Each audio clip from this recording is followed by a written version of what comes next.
नमस्कार, good morning. Rajasthan 21st में आपका हार्दिक स्वागत अभिनंदन है। मित्रों, राजस्थान ही नहीं पूरे भारत में लोकसभा चुनाव 2024 की रणभेरी बज चुकी है और हर पार्टी के चमचे मीडिया अपने अपने ढंग से अपनी पार्टियों की चमचागिरी कर रहे हैं और चमचागिरी ऐसे कर रहे हैं जैसे जनता बेवकूफ़ हो। वो जनता को बिल्कुल बनाने का प्रयास कर रहे हैं जैसे जनता को कुछ जानकारी नहीं हो। आज के युग में, आज का टेक्निकल एज में मतदाता वोटर्स बहुत अच्छी तरह से जानते हैं कि कौन सा मीडिया चैनल, न्यूज़ चैनल सही बात कह रहा है, कौन सा गलत बात कह रहा है, कौन सा चमचागिरी कर रहा है, कौन सा चाटुकारिता कर रहा है, कौन तलवे चाटने वाला है और कौन जो है बाड़े का टट्टू है। इसलिए उन निकम्मे पत्रकारों को बहुत अच्छी तरह से जानते हैं जो पार्टी विशेष, नेता विशेष की चमचगिरी करते हुए दूसरी पार्टियों को झूठे या नेताओं को झूठे बदनाम करने का, पार्टियों को बदनाम करने का प्रयास करते हैं। ऐसे चाटुकारों को जो है वोटर्स, पब्लिक बहुत अच्छी तरह से समझ चुकी है। न्यूज़ चैनल चाहे कोई हो, निष्पक्ष होना चाहिए। हम मानते हैं। आज हमने एक अभी देखा, कुलदीप शर्मा करके एक न्यूज़ चैनल जो बता रहा है कि मोदी हाथ की वो जो हथेलियां हैं वो मसल मसल के उनको आपस में घिस घिस के बोल रहा है कि यदि मोदी जी भारी मतों से जीत गए लोकसभा चुनाव 2024 तो उत्तर प्रदेश से योगी का सफाया कर देंगे, योगी को सीएम पद से हटा देंगे, क्योंकि वो उसे जो है सेकंड फ्रंट के नेता मानते हैं। और अमित शाह जी भी नाराज है, बहुत सारे जो है योगी से खुश नहीं है। यानी कि वो उन मतदाताओं को भ्रमित करना चाहते हैं जो मोदी जी के खास फैन हैं। वो इस आधार पे या इस बहाने भ्रमित करना चाहते हैं कि आपने मोदी को भारी बहुमत से जिताया तो आपका, आप जो योगी के भी फैन हो, मोदी के भी फैन हो, लेकिन याद रखना मोदी को जिताया तो योगी को किनारे कर देंगे। और इससे क्या है, मोदी के वोट बैंक कम हो जाएगा या वोटर्स कम हो जाएंगे। ये चाटुकार पत्रकारिता करती है ऐसा काम। ये चाटुकार पत्रकार होते हैं, देशद्रोही गतिविधियों को बढ़ावा देने वाले लोगों के साथ भी उठ खड़े होते हैं। ये जो विभाजनकारी शक्तियां होती है, ये जो अलगाववादी शक्तियां होती है, जो गद्दार और चमचे होते हैं, जो एजेंट होते हैं दूसरे देशों के, उन लोगों के साथ भी इस प्रकार के मीडिया, गद्दार मीडिया खड़े हो जाते हैं। ऐसे गद्दार मीडिया से पब्लिक बहुत अच्छी तरह से अवेयर है, अच्छी तरह से परिचित है। इसलिए जो ये चमचे और चाटुकार है उनको बहुत अच्छी तरह से ध्यान रखना चाहिए कि तुम जनता को बनाने की कोशिश मत करो, तुम्हें सिरे से खारिज करते हैं। कुछ लोग होते हैं जो भ्रमित हो जाते हैं, दिग्भ्रमित हो जाते हैं और तुम जैसे लोगों को सब्सक्राइब कर लेते हैं। अरे निकम्मो, तुम लोग देश के नहीं हुए, अब जिस थाली में खाते हो उसमें छेद करते हो, तुम्हारा कौन होगा। भारतीय जनता पार्टी के नरेंद्र मोदी ने जो काम देश के लिए किए हैं, निश्चित रूप से इनके दुश्मन भी जो है, इनके एंटी भी है ना, वो भी इनकी सराहना करते हैं। नरेंद्र मोदी ने भारत की छवि पूरे विश्व में एक बहुत शानदार स्थापित की है और आने वाले समय के अंदर दुनिया के अंदर भारत की वो छवि कायम होगी कि बड़े बड़े जो विकसित देश है वो भी नहीं चाहते कि मोदी जैसे पावरफुल और स्वाभिमानी नेता भारत के तीसरी बार प्रधानमंत्री बन जाए और उनके बगल में उनको चैलेंज करने वाला एक शक्तिशाली, आत्मनिर्भर और संप्रभु राष्ट्र उनकी प्रतिद्वंदिता नहीं कर लें। उनकी हाँ में हाँ मिलाता रहे तो ठीक है, उनसे सामान खरीदता रहे तो ठीक है। मेड इन इंडिया के नारे से नरेंद्र मोदी सरकार ने हिंदुस्तान के अंदर जो रक्षा उपक्रम है वो 36% प्लस विदेशों को एक्सपोर्ट कर रहा है। और कोरोना जैसे घातक महामारी के अंदर, हिंदुस्तान के अंदर यदि ये कंट्रोल नहीं होता, नरेंद्र मोदी नहीं होते, तो करोड़ों की संख्या में जनता मर जाती। लेकिन हिंदुस्तान की भारत सरकार नरेंद्र मोदी के नेतृत्व में बहुत बड़ी कोरोना के टीकों का खुद भारत ने निर्माण किया और अपने पड़ोसी देशों को भी टीके जो है सप्लाई किया। जैसे कई ऐसे जो बुद्धिजीवी थे, महान बुद्धिजीवी थे, कांग्रेस के जो वंशवाद के टट्टू थे, उन्होंने कहा कि नरेंद्र मोदी का टीका है और लोगों को भ्रमित भी किया था कि नरेंद्र मोदी का टीका है, नपुंसकता है ये, इससे नपुंसकता आ जाएगी, नपुंसकता आ जाएगी और ये एक समुदाय विशेष के लोगों को जो है जनसंख्या नियंत्रित करने के लिए लगाएंगे। और उन्होंने दिग्भ्रमित किया और खुद ने टीका लगाया। देखिए, ऐसे लोगों से, ऐसे नेताओं से पब्लिक बहुत अच्छी तरह से वाकिफ है। इसलिए 2019 के चुनाव में, 2014 के चुनाव में, चाहे कुछ भी कहे ये विपक्ष वाले मिलजुल करके, इनके चमचे कुछ भी कहें, मीडिया वाले चमचे कुछ भी कहें, लेकिन पब्लिक ने सिरे से खारिज करते हुए नरेंद्र मोदी सरकार को, केवल अकेली भारतीय जनता पार्टी को 303 सीटें दे करके 2019 के अंदर पूर्ण बहुमत दिया और खुला छूट दिया कि हिंदुस्तान के अंदर आपको जो विकास के लिए करना है, जो कदम उठाने हैं, जो संविधान संशोधन करना है, जो काम करने हैं, वो करिए। और खुले दिल से किया। और कहीं पर जनता ठग गई और जनता ने नरेंद्र मोदी की नीतियों का भी विरोध किया। हालांकि नरेंद्र मोदी तो चाहते थे कि जनता का उन नीतियों और उन कानूनों के द्वारा भला हो, उन एक्ट के द्वारा भला हो, लेकिन कहीं न कहीं कमी रह गई जनता को समझा पाने में। इसलिए नरेंद्र मोदी को भी कहीं पीछे हटना पड़ा। तो इसका मतलब ये नहीं है कि जनता नाराज है। जनता नरेंद्र मोदी सरकार के साथ में है। नरेंद्र मोदी देश के तीसरी बार प्रधानमंत्री बनेंगे और भारत दुनिया का सिरमौर देश बनेगा। झुकने वाला नहीं। पहले छोटे बच्चे की तरह व्यवहार किया जाता था। विकसित देशों के द्वारा भारत के प्रधानमंत्रियों के साथ में ले जाया जाता था, किनारे बैठा दिया जाता था। मनमोहन सिंह जैसे प्रधानमंत्री भी थे जो प्रधानमंत्री की हैसियत से कुछ नहीं कर पाते थे। सोनिया गांधी सब कुछ करती थी। नरेंद्र मोदी इससे जो है मनमोहन सिंह जी से बात नहीं करते थे। लोग आते थे, जो भी आते थे और विदेशों में जाते थे, तो ये सोनिया गांधी को रेस्पेक्ट थी। सोनिया गांधी आगे किया जाता था। रिमोट प्राइम मिनिस्टर रहे थे, एक्सीडेंटल प्राइम मिनिस्टर रहे थे, वो बन नहीं पा रहे। सोनिया गांधी ने सिर्फ अपना उनका यूज किया एक तरह से, मतलब प्रधानमंत्री के रूप में उनको खाली नाम था। और वास्तविक प्रधानमंत्री कौन थी? हमारे यहाँ राष्ट्रपति नामात्र का होता है, प्रधानमंत्री वास्तविक होता है। लेकिन 10 साल तक हमारे मनमोहन सिंह जी जो एक विशेष अर्थशास्त्री थे और महान विद्वान भी थे, लेकिन प्रधानमंत्री के लिए वो काबिल नहीं थे। बुद्धिमान भी है, देशभक्त भी है, लेकिन सोनिया गांधी ने उनको जो कुछ सोनिया गांधी और राहुल गांधी और गांधी परिवार चाहता था वैसा करवाया जाता था। मनमोहन सिंह जी मन में बोलते थे, बाहर बोल नहीं पाते थे। सोनिया गांधी और राहुल गांधी की जुबानी बोलनी पड़ती थी। ऐसे हाथ जोड़े हुए खड़े रहते थे। क्यों भाई? यहाँ तक कि एक बार तो वो राजीव गांधी जी के सपुत्र, महान राजनीतिज्ञ, भावी देश के प्रधानमंत्री का सपना देखने वाले राहुल जी ने भरी संसद में प्रधानमंत्री के आदेश को फाड़ दिया, टुकड़े टुकड़े करके। कौन होता है भाई वो फाड़ने वाला? प्राइम मिनिस्टर की बात को वो जो है चैलेंज करता है, कौन होता है वो? लेकिन गांधी परिवार है भाई, बाकी सारे चमचे हैं। तो गांधी परिवार में कांग्रेस पार्टी में रहकर चमचागिरी के लिए मजबूर किया जाएगा तो पार्टी का सर्वनाश हो जाएगा। हम खुद कांग्रेसी हैं, लेकिन वर्तमान में नरेंद्र मोदी की नीतियों से प्रभावित होकर के हम भारतीय जनता पार्टी के साथ में हैं। इसलिए भारतीय जनता पार्टी के साथ में है, लेकिन जरूरी नहीं है कि हम नरेंद्र मोदी और भारतीय जनता पार्टी के हर नीति और हर कदम से सहमत हो। यही तो स्वतंत्रता है। जहाँ पर गलत हो, चाहे नरेंद्र मोदी की सरकार हो, चाहे कांग्रेस की सरकार हो, चाहे और किसी पार्टी की सरकार हो, वहाँ पे खुल करके विरोध करना चाहिए। एक तो धर्म के नाम पे राजनीति करना गलत है। दूसरी बात ये भी है कि तुष्टीकरण की राजनीति करना कांग्रेस के लिए गलत है। दूसरी बात, भारतीय जनता पार्टी के अंदर जो कूद करके आए दूसरी पार्टियों से उन लोगों को टिकट दे दिया, भारतीय जनता पार्टी की बहुत बड़ी गलती है।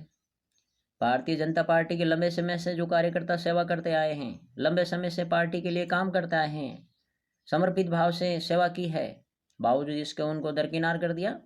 और जो कूद करके आए कल ने, जो 2-4 महीने पहले भारतीय जनता पार्टी को पानी पी पी कर गालियाँ बोलते थे, नरेंद्र मोदी को लुटेरा, नरेंद्र मोदी को एक पूंजीवादियों का संरक्षक, नरेंद्र मोदी को एक जो है पूंजीवादियों का हितैषी कहा करते थे, वही जैसे ही पार्टी में आए कूद करके क्योंकि उनको कांग्रेस पार्टी में टिकटें भी दी गई, कई बार मंत्री भी बनाया गया, लेकिन अब उन्हें लग गया कि अब आने वाले लंबे समय तक कांग्रेस सत्ता में नहीं आने वाली है, और सत्ता में नहीं आएगी तो मलाई उनको मिलेगी नहीं। स्टेट में भी, राजस्थान में स्टेट में भी 5 साल तो भारतीय जनता पार्टी रहनी है। ऐसे में 5 साल सूखा कैसे निकालेंगे? पहले ही वो हार गए थे। इसलिए रिचपाल जी मिर्धा साहब जैसे हैं, ज्योति मिर्धा जी है, इस प्रकार के कुछ नेता जो कांग्रेस को अपना सब कुछ मानते थे, जब ये हार गए, ज्योति जी जब पहले लोकसभा में बुरी तरह से पराजित हो गई कांग्रेस में, कांग्रेस ने टिकट दिया, कांग्रेस की पार्टी की क्या गलती है भाई, कांग्रेस ने टिकट दिया, आपकी कमजोरी थी, जनता ने ले डेल किया आपको, हार गए। उसके बाद में कूद करके बीजेपी में आए कि क्या मालूम यहाँ कुछ दाल गल जाए, और कहा कि Bharatiya Janata party, BJP, Congress party तो खराब है, लुटेरी है, जो है पेपर चोर है। अरे भाई वही डोटासरा थे, वही कांग्रेस पार्टी थे, वो अशोक जी थे, तब तो आप कहती थी भारतीय जनता पार्टी को कि झूठा आरोप है, ये है वो है। अब आप इधर आई तो ये भारतीय जनता पार्टी शुद्ध हो गई, कांग्रेस पार्टी खराब हो गई। अरे भाई, संकट में छोड़ करके जो परिवार या संस्था या व्यक्ति को जाता है, और जिसके साथ वो व्यक्ति जाता है, वो भी अच्छी तरह से जानता है वो अपनी पार्टी का नहीं हुआ संकट के अंदर, तो हमारी पार्टी का क्या होगा। उनको कुछ समय के लिए तो क्या करेंगे वो, वोट लेने तक तो, फिर टिकट दे दिया। उन्हें पता था कि जहाँ से हम टिकट दे रहे हैं वहाँ पे भारतीय जनता पार्टी के पास में कोई दबंग प्रतिनिधि नहीं है, कोई व्यक्ति नहीं है प्रतिनिधि के लिए, इसलिए उन्होंने उसी को बलि का बकरा बना करके टिकट दे दिया। पता है वहाँ कांग्रेस और आरएलपी का गठबंधन हो गया है, और होगा निश्चित रूप से। भारतीय जनता पार्टी को प्रयास करना था आरएलपी के साथ में, लेकिन वो फंस गया पेज कि ज्योति को ले लिया, तो वो भी नेता अड़ियल है, ज्योति के तो खिलाफ है, क्योंकि ज्योति ने नागौर के विकास के लिए कुछ नहीं किया, और ये तो अपनी बपौती मानने लगे कि हम ही जीतेंगे। क्यों भाई, नागौर के अंदर कोई है ही नहीं कि आपके अलावा आप ही हो ये दूध से धुले हुए, और यार आपको क्या लेना देना राजनीति से, आप तो शौक के लिए राजनीति कर रही हो। बड़ी बड़ी फैक्ट्रियां हैं, कंपनियां हैं, जनता से कभी मिलते नहीं हो, ब्याह शादी, मौत मौखान, समस्या, जो निर्माण कार्य हो, विकास योजनाएं हो, या कोई और समस्याएं हो नागौर से संबंधित, आप कुछ भी ध्यान नहीं देती हो। एक दो कोई काम कर दिए छोटे बड़े, उससे बस श्रेय लेना चाहती हो। अरे जनता जानती है ज्योति जी, आप पब्लिक को इस प्रकार मूर्ख बनाने की कोशिश मत करो। पब्लिक आपकी दूत नहीं है, पब्लिक तो माई बाप होती है, पब्लिक तो ठीक है जागरूक नहीं होते। अब जनता जागरूक हो चुकी है, इसलिए आप ये मत सोचो कि मैं आ गई भारतीय जनता पार्टी में, अब भारतीय जनता पार्टी शुद्ध हो गई। एक जगह तो ज्योति जी बोल रही है अभी मुझे जय बोलना नहीं आता है, क्यों, कांग्रेस पार्टी से आई हूँ। अरे भाई, आप एक ऐसे सनातनी परिवार से आई हो जो सच्चे रूप से सनातनी परिवार था। आपके दादाजी वास्तव में वो सनातनी थे, किसान नेता थे, ठीक है। आप में वो गुण नहीं है, हम मानते हैं आप में गुण नहीं है। जरूरी थोड़ा है तो डॉक्टर का बेटा डॉक्टर ही बने, पहलवान का बेटा पहलवान ही बने। आप राजनीति के आसपास में नहीं हो, ठीक है, वो आपने परिवारवाद के नाम पर एक दो बार जनता ने चुन लिया, इसका मतलब ये थोड़ा ही आपके अंदर योग्यता, आपके अंदर नहीं है योग्यता। इतना घमंड नहीं करना चाहिए ज्योति जी, आप ठीक है, चुनाव लड़ो, भारतीय जनता पार्टी ने आपको उतार दिया मैदान में तो लड़ो, लेकिन जो राजनीति है वो शुद्ध राजनीति करो, और ये धमकी देने वाला और ये डराने वाला काम मत करो। रिचपाल जी, आप भी बहुत धमकियां दे रहे हो, डरा रहे हो कि मैं ये कर दूंगा, मैं ये बता दूंगा, थोड़े दिनों में वो कर दूंगा, मैंने तो लट बजा दी, रो बजा दी, वो टाइम गया बाबा जी। अब राम जी का नाम लो, और बढ़िया टाबरन रमो, पोतन रमो, और कोई दान पुण्य करो, घरे बैठो, बेटे रे की कमी को नहीं, पीछे घना ही कमाईड़ा है, और बैठो आराम आप री कितनी कमाई खाई तो की दिक्कत को नहीं, फालतू में नहीं टाबर ने विजय पाल ने क्यों राजनीति में धकेलो। सिद्ध साधु आदमी है, विजय पाल है, अठीने राहुल जी है, अठीने वैभव जी है, ये तो सीधा साधा आदमी है। राजनीति रोन की लेना देनी को एबीसीडी को ना वे माडे ही है तो परिवारवाद रे आधार पे के छोरा छोरिया ने आप बना दिया जो आगे जनता वोट देती रहेगी, आपा नहीं दियो। अरे भाई, कोई जरूरी थोड़ी थाने ही वोट देसी, जनता थाने दे, कोई थाने ठेको लीड़ो है के, और है ही को नहीं के ठेक काई हालत कर रखी है। राजनीतिक मायनो परिवारवाद चाहे भारतीय जनता पार्टी करे चाहे कांग्रेस करे। देखो भाई, भारतीय जनता पार्टी गलती करी नागौर के महीने, भारतीय जनता पार्टी ने पाछो हनुमान जी बेनीवाल रो हाथ पकड़नो, मनाना, हाथाजोड़ी करनी, तो बठे कहीं है कोई दबंग प्रतिनिधि आ तो तो भारतीय जनता पार्टी रू मान बढ़तो, पिछली बार ही मान भारतीय जनता पार्टी रू बढ़ी हो नहीं जना देख लो। भारतीय जनता पार्टी की ज्योति मिर्दा हार इनमें खड़ी 2023 रमाई ने विधानसभा चुनाव में धज्जियां उड़ा दी उन्हें हैं। तो अब की बार और क्यों इरो हमारी एक जो भाई है इरो क्यों थे राजनीति कैरियर खत्म करना चाहो बंद मुट्ठी वजह तो कि आदमी में रहे अब की बार और हरा दी तो राजनीति कैरियर खत्म हो जाए टेंगरी को। कहीं बिगड़े हो हैं आ कोई खराब थोड़ी है भाई, राजनीति तो करे ही, चौका पैसा है, ससुराल वाला पैसा वाला है, नाम होला रे तो कोशिश तो करी पण थोड़ो सो साउस मार लेनो चीज है। और रिछपाल जी ने एड़ो काम नहीं करनो, इतना बुढ़ा आदमी हो थाने घणो ही कांग्रेस पद दिया और दिया तो थाने कांग्रेस पार्टी नहीं छोड़नी क्यों कि हाँ थे मानो मैं भी मानूं कि 17 महीने बीजेपी आनी चाहिए पण मिर्जा साहब एक विपक्ष भी मजबूत होना चाहिए जो सत्ता पक्ष तानाशाही नहीं बने।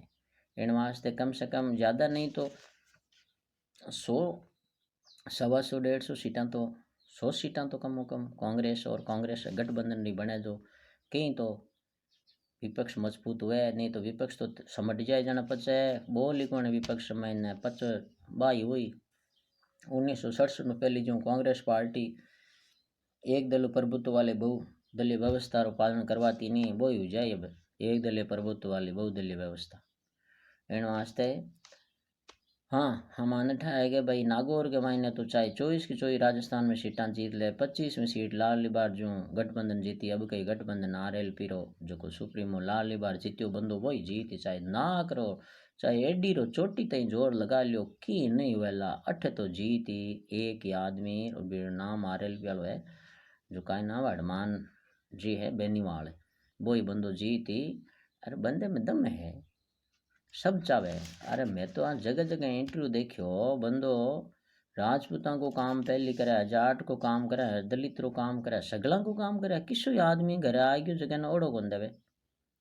अत बारू थोड़ी घनी गालियां गुलियां काट जना लोगा ने सगला ने ठाया राजनीति रूप ही करे। बाकी जातिवाद ही आदमी में नाम जातिवाद री नाम कोई चीज को नहीं भाई आप री जाति ने सगलो महत्व तो देना चाहिए पर जातिवाद नहीं करना चाहिए। हनुमान जी बेनीवाल जातिवाद कौन करे ओ तो मैं देखियो घनी बार मारा मिलने वाला दोस्त वगैरह कोई राजपूत गया पर पहली माँ को काम करे तो करे सा इनमें कोई कहने की बात को नहीं। आदमी चोखो है, मेहनत है, नेता रे लायक है, नेता रा गुण है, दबंग नेता है और दिल रो साफ बंधु है। जरा इन मुंडे पर गालियां काट दे और घातबाजी कौन करे, घाती को नहीं है। घाती नेता कहीं काम रहा घात करन वोट ले ले फिर बाद में मुंडो कौन बतावे रे कि नेताजी सोवे है, नेताजी बट गीवड़ा है, नेता नहीं तो बंदो कठी गांव गया प्राणी। अरे छोटो छोटो काम मैं तो कहूँ छोटो शू काम में बताइयो एक बार छोरा एग्जाम दे गया बीकानेर अजमेर गया नागौर वाला ने उतार दिया कि जोधपुर कौन जान जाए के जो मूल निवास जिलो है बट तई बटिन जासको है। तो हनुमान जी बेनीवाल ने फोन करियो हाथों हाथ क्यों नाम बताओ कनेक्टर नाम बताओ थानेदार ने जी पुलिस वाला ने उतारिया जगह पुलिस वाला भाग गया क्यों बापुड़ा मारो नाम मत लीजो। अरे कनेक्टर ने कनेक्टर के बात कौन करूँ छोरा ने क्यों थे बैठो कनेक्टर ने देखा था कट्टा है वो गाड़ी नंबर बताओ जो कनेक्टर क्यों वाकई कौन जाओ थे बैठ जाओ बोलो। बंदो छोटो और मोटो काम सगड़ा में काम आवे नहीं जना बाई सा कहे के ट्रैक्टर गाड़ी छुड़ाना है मोटरसाइकिल छुड़ाना है ट्रैक्टर में वो कोई काम थोड़ी ओ छोटो छोटो काम ले बड़ा बड़ा प्रोजेक्ट बनाने तईरा काम जका है बे सारा ही करे बंदो छोटो मोटो एक ही काम कौन करे। कोई अगर किरे हाथ अन्याय हो गयो तो सड़क मात बैठ जा बंदो सागे जा करो लवली कांड हुयो 18 हाथ हुयो अठीन ओ एक रेप कांड हुयो बी में दलिता हुयो रायका हुयो कटी बस्तियां तोड़ी बंदो हर जगह जान उपस्थित हुए भाई साहब थे कटे उपस्थित हो थाने ठाई को नहीं थे तो चौका फुला में पड़िया और चौका सुविधा महीने मोटा हुयो थाने तो तकलीफ उठाई को नहीं गरीबी कहीं हुए किसाना ने कहीं समस्या हुए थे देखो चौके परिवार में पैसा हाँ बाबू शुरू ही यार थाने चौको पालन पोषण करियो रुपया पैसा हूँ चौका फॉरेन में पड़ आओ यार थे थाने आपने शास्त्र के महीने रहो यार अटाओ तो थाने मना को नहीं ठीक है। आप वो पीर है नागौर के मायने आप स्वागत है पण नागौर के मायने थे ये गाले मत काटो ये झूठा झूठा बोल पर बदनाम करने की कोशिश मत करो। मारकन 2 हेलीकॉप्टर है यार बीकन काई है दरिया बीचा तो ए यहाँ मेरी बातें करो नहीं ये चौकी कौन लागे दिव्या मदेरना आज की तो कष्ट हो अशोक जी सफाई कर दियो मलखान सिंह जी बानैन राम सिंह जी परिवार ने परशुराम जी मदेरना परिवार ने अशोक जी बड़ी चालाकी हूँ पूरा सफाई कर दियो कहो कि मैं मुख्यमंत्री बनूँ कह भाई जाट और किसान मुख्यमंत्री बनना चाहिए। महिपाल जी ने एड़ा पजाया सीडी कांड में भौरी कांड रमाई जो वहाँ जेल रमाई नहीं मौत हुई बताओ बोलो तो ही यार इन्वॉल्व तो अशोक जी परिवार रा ही लोग आ पर अशोक जी तो भाई चाणक्य है मानो अपना मुट्ठी पर माली है जातिवादों की कौन है 15 साल राज कर गया और आज ही बान दुनिया जुरे जोधपुर रो वाह वाह करा दी कल्याण करा दियो देखो भाई बाद में बात कहनी पड़ी चाहे कांग्रेस पार्टी और भारतीय जनता पार्टी और पार्टी कहीं बात चौकी न चौकी क्यों माड़ी न माड़ी क्यों जना तो वे इंसानियत रे खाली चमचागिरी करे पत्रकारिता जना तो पच भी होनी तो गिरणो काई हुए ठीक है नहीं चमचागिरी नहीं करनी देखो राहुल जी है तो राहुल जी कोई नेता को नहीं है सीधा आदमी है सिंपल आदमी है पूरी रात तंग करे माने भाषण पढ़ने वास्ते तैयार करने वास्ते सुबह बोल ले कहीं बोलनू कहीं वेर कहीं बोल जा भूल जावे रटूड़ी बात कती करे तो बे कौन नहीं नेता लाई कि हाँ सोनिया गांधी दबंग लेडी है इंदिरा गांधी एक महान प्रधानमंत्री थी ऐसी बात नहीं है अटल जी महान प्रधानमंत्री है मोदी जी महान प्रधानमंत्री है तो बात न बात कहनी पड़ी यहाँ और पीवी नरसिम्हा राव भी बहुत ग्रेट प्रधानमंत्री थे देश का पूरा जो आर्थिक सिस्टम है गड़बड़ा गया था तो उन्होंने उदारीकरण नीति अपना करके देश की अर्थव्यवस्था को बचा लिया उन्होंने ये भी बुद्धिमत्ता थी भाई साहब तो चोखे न चोखो क्यों माड़े न माड़े को चमचागिरी करनी गलत है तो भाई देख लो अब मतदाता है मतदाता पत्र आने मतलब पत्रकारिता है वो चमचागिरी वाली तो उन पत्रकारों ने सीधो संदेश है कि थे गेला मत बढ़ो मैं कोई पत्रकार को नहीं मैं तो एक जनता री आवाज़ हाँ मैं तो खुद ही जनता हाँ क्योंकि माने ठाया माने कन कोई आवे को नहीं माने कोई पूछे को नहीं है ना मैं आवाज़ कट ले जा पर मानी रख सका वो एक यूट्यूब माध्यम है जिन आधार पे हमारी लीगल बात हुए जो जनता आपरी रख सके जनता अपना भाव एक्सप्रेस कर सके तो मैं भाव एक्सप्रेस करा जनता हूँ मिला हाँ जनता ने जगह जगह पूछा हाँ करा हाँ तो जनता री भावना है जो कि मैं प्रकट करी हाँ भाई चमचागिरी करे जनता तो बिल्कुल नाराज है हम ईडी सीबीआई रो तो कहे कभी मिस यूज करे मिस यूज तो कहीं करे भाई घोटाला या जाना तो घोटाला ने पकड़ी जना मिस यूज क्या हुई और मिस यूज करे जना यहाँ करो કે ગોવિંદ ડોટાસરા માથે આરોપ લાગ્યો પેપર વાળો ગોવિંદ ડોટાસરા ખુલ્લો ચેલેન્જ દેવે કે થાને કોઈ માયરા લાલ હોય जना तो मारो पर वो आरोप सिद्ध कर बताओ अशोक गहलोत पर मार पर बताओ बोलो जना पचे थे को पकड़ लेवे नानो मिसयूज करे मिसयूज अट्ठी करा लो तो कटे की हुए ज नहीं तो आरो प्रयोग करे कटे कटे घोटालो करड़ा ज नहीं तो बे दबे नहीं तो क्या दबे भाई भाई थे को पूरा आरोप लाग्यो पूरा माते जो सत्ता में आजादी लाग्यो डोटासरा माते गहलोत माते कि गहलोत सरकार शामिल है पेपर लीक रमाईने रीट वाला मामले में ठीक है ना SI वाला में RS वाला में तो जना निकाल लो थे भाई आई बात है जरा निकालो आन आन आन जेल में टोको CBI ED रो मिसयूज हुए है जना आन मिसयूज करवा लो पचाए यहाँ तो है ही नहीं जना थे मिसयूज कहीं कर लो तो कहीं हुई जना हुई तो मिसयूज थोड़ी ना वो तो जो घोटाला करो जो तो जेल जाए चाहे अरविंद केजरीवाल वे चाहे कांग्रेस वे चाहे BJP वे सगला वास्ते नियम बराबर है होना भी चाहिए ठीक है हिंदू मुस्लिम सिख ईसाई हम हैं सब भाई भाई लड़ाओ मत झगड़ाओ मत और हम मिलजुल करके जो है एक अच्छी सरकार बनाएंगे नेक ईमानदार और निष्पक्ष सरकार बनाएंगे चाहे जिस पार्टी को हम अच्छा लगेगा प्रतिनिधि उसको वोट देंगे और एक विपक्ष है जो कांग्रेस के गठबंधन में एक मजबूत विपक्ष बनाने की भी कोशिश करेंगे सत्ता तो BJP की आएगी रोक नहीं सकते लेकिन एक मजबूत विपक्ष 100+ जो है विपक्ष के पास भी सीटें होनी चाहिए। जय हिंद वंदे मातरम।